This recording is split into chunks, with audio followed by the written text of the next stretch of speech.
I think the most important thing to tell people when they're getting divorced is to make sure that the kids know that it wasn't their fault, that it is beyond them, and that they need to know that they're so loved.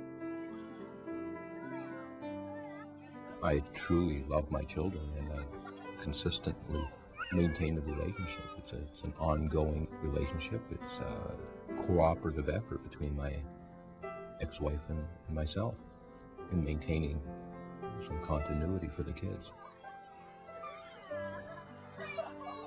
We find that most people are very good parents, and they are very careful to understand the needs of their children.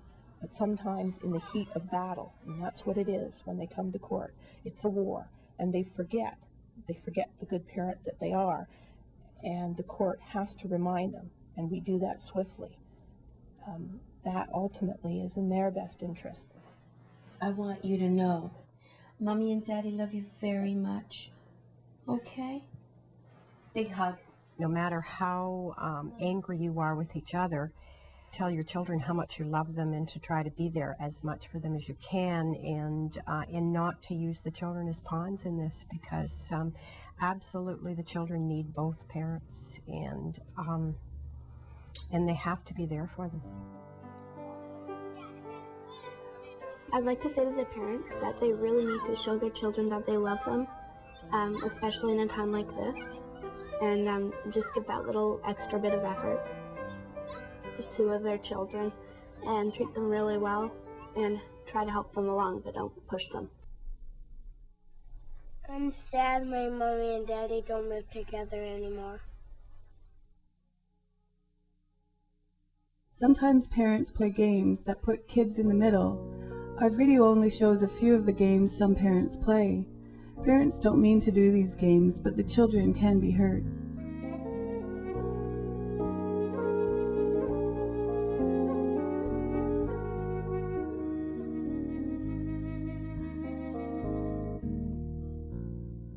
I need both my parents. I feel good when my parents get along. I want to feel good about both my parents. My parents need to take care of themselves too, not just me. Their relationship may have ended, but their relationship with me will never. They're my parents forever. They need to be there for me and cooperate with each other so I can grow up happy and proud of who I am. Have fun with your dad. Love you. Bye, Mom. See you on Thursday.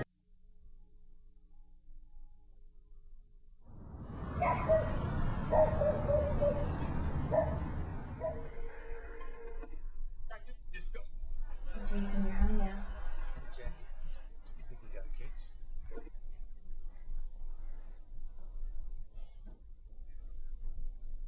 How was Playland, Jason?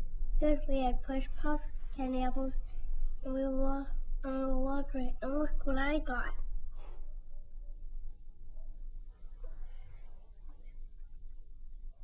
I told you not to be giving my kid candy.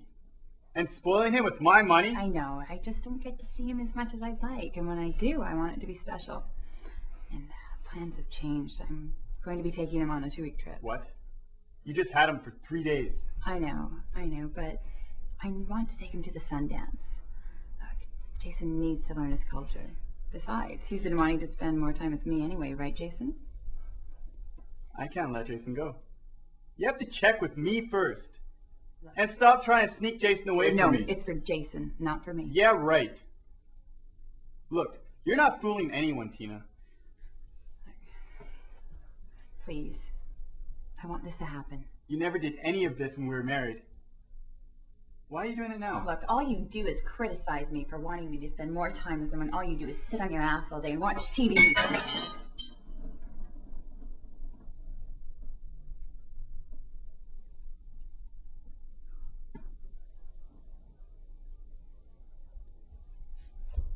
I hate it when my parents fight. I get a tummy ache. I'm glad they love me, but I hate it when they fight. I thought it was my fault they were fighting. What did I do wrong? It was confusing when my parents were fighting. Did they still love me? No idea what he's thinking of. You know, he's never there before. He was always even late taking you to dance class. You really have to be very careful about what you say to your children, about how involved you make them in the process. I tried very hard not to use my daughter as a sounding board, so that if something happened that made me really upset, if I couldn't phone and vent with a friend, I would try and work on the stress before she came home, so that I didn't have to take it out on her. There you go. I remember my father saying to me at times, "Oh, you're just like your mother." Well, in a kid's mind, I would put that together with, "Well, you divorced my mom. Does that mean you're going to somehow divorce me if I'm like my mom?" You know? So it's amazing what kids can take on.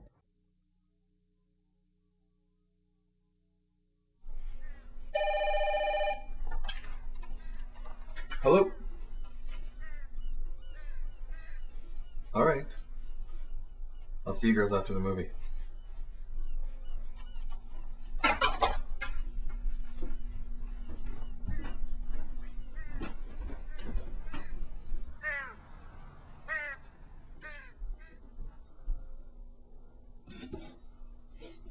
So, how was your weekend? It was good. So who'd you go with? Mom bring her new friend, Big Charlie, and he bought us a big bag. Shut up, Mandy!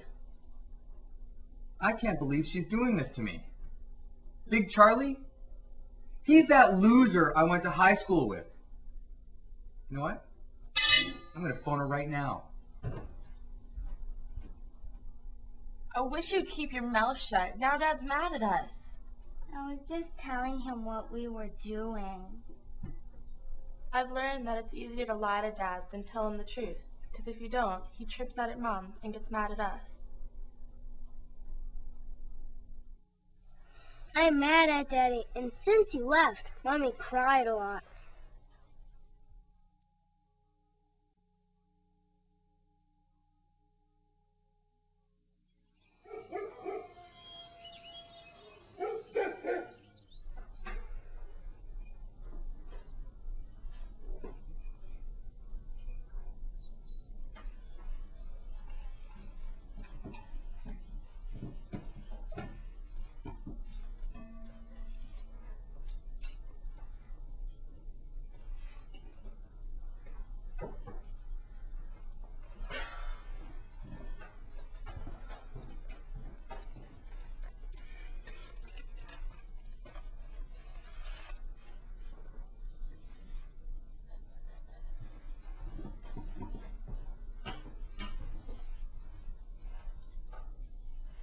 This is what you're supposed to be working on. Why are you wasting your time with art? It's not going to get you anywhere. Just look at your dad. Lord knows I never did like that man. But Mom, Daddy sold one of his carvings. Your dad's always going to be a loser, no matter how many carvings he sells. I told you that a long time ago. He was a bad father and a no good husband.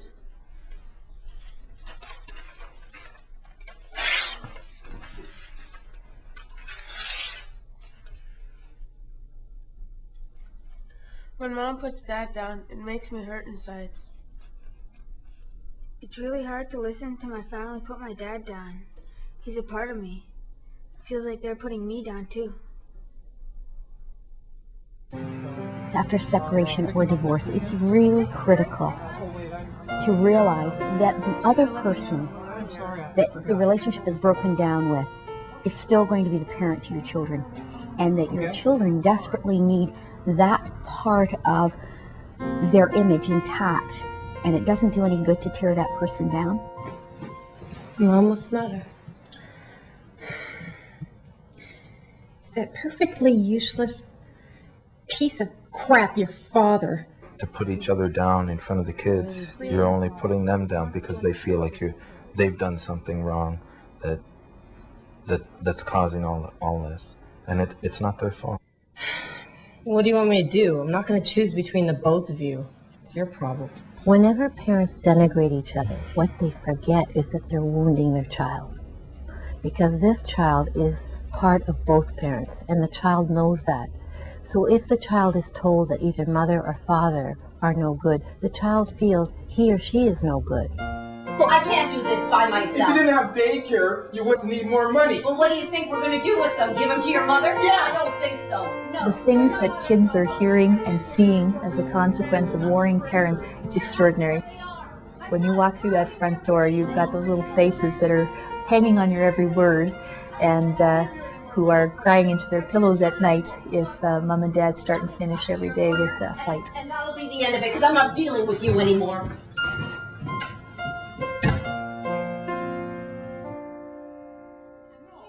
That's why I'm talking about. Let their kids go over to your place and have a sleepover. Listen, you never listen to me. You always. When we get couples in here fighting and fighting like the War of the Roses, you know that they're choosing to fight instead of grieve, and they're actually killing their children. When they're fighting each other, both parents don't want the child to have a good relationship with the other parent.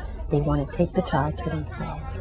That's a terrible, terrible hell to put the children in. That's the divorce from hell. When I was living with my mom and I came to my dad, I felt like